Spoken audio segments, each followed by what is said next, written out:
MATLAB has lower level file output function. It also has functions that work with different types of files, and it has a special kind of format for files called .mate files. So let's take a look first of all at file output using fprintf. If you have a matrix, you can use save to write that to a file or to append to a file. So that's of course the easiest. But if you don't just have a matrix that you want to write to a file, you can use lower level output function fprintf.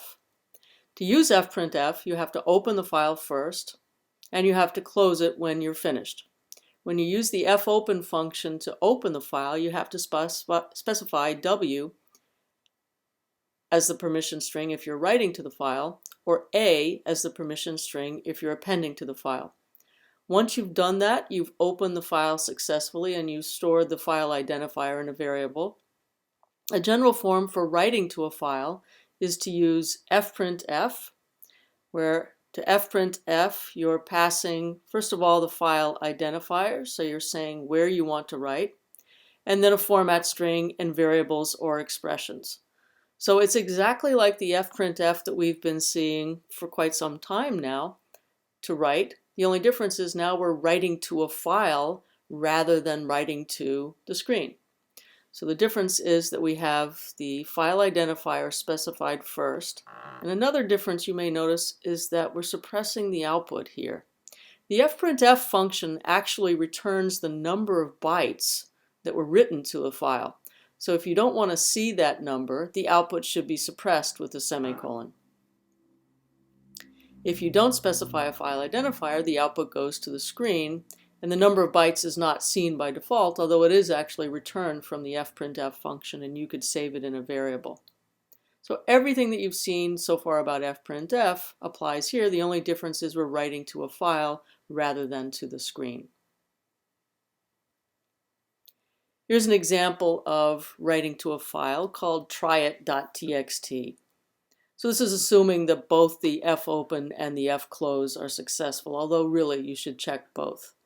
So we open up the file specifying that we're going to write to the file using the w for the permission string, store the result in fid. Assuming that that was successful, then we're going to loop to print the loop variable is and the value of the loop variable I, where I goes from 1 to 3.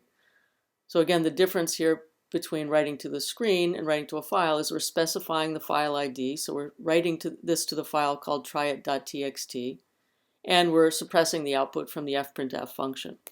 Once we're finished writing to the file, then we would close the file, and again we should really check that. So that would actually create this file called tryit.txt that would store in it the loop variable is 1, the loop variable is 2, the loop variable is 3. MATLAB has functions that work with lots of different file types. As an example, we'll look at the functions that can read from and write to spreadsheet files, Excel spreadsheet files. We have the function xlsread and xlswrite that can work with Excel spreadsheet file input-output. Here are the general forms. xlswrite, you pass to that a file name and a matrix variable, and it's going to write your matrix variable to the file that you specify. xlsread, you specify a file name, and it will read from that file into a matrix variable. The extension .xls on the file names is the default. So the xlsread is going to read into a matrix variable, so that assumes that the spreadsheet looks like a matrix. In other words, same number of values, all the same type. If it's a little bit more complicated than that, you can still use xlsread, but instead of having one matrix variable on the left of the assignment, you have two variables. The first variable that I called nums will be the matrix variable. The second variable that I called txt will be a cell array. So what happens is that xlsread will read all of the columns from the spreadsheet that contain numbers into the matrix variable nums, and everything else will get stored into the cell array called txt. So this is just an example. MATLAB has these functions to work with spreadsheet files. It's got lots of other functions that have input and output different file types, so you can use MATLAB to interact with different kinds of files. Another thing that MATLAB has is it has a special kind of binary file called a .mate file that you can use to save variables, not just the contents of the variables, but the variable names and their contents. These files are called .mate files because their extension on the file name is .mat. So you can write variables to a .mate file, you can append variables to a .mate file that you already have, and you can read from them. You can read them into the command window. So again, rather than just storing data, the .mate files store variable names and their values. We actually use load and save for .mate files. So if you have all of the variables in the base workspace and you want to save them to a file, you say save file name, and that will automatically save all of the workspace variables into the file. If you wanted to save just one variable to a file, you'd say save file name and then the variable name. If you already have a .mate file and you want to add more variables to that .mate file, you'd say save-append the file name and the variable name.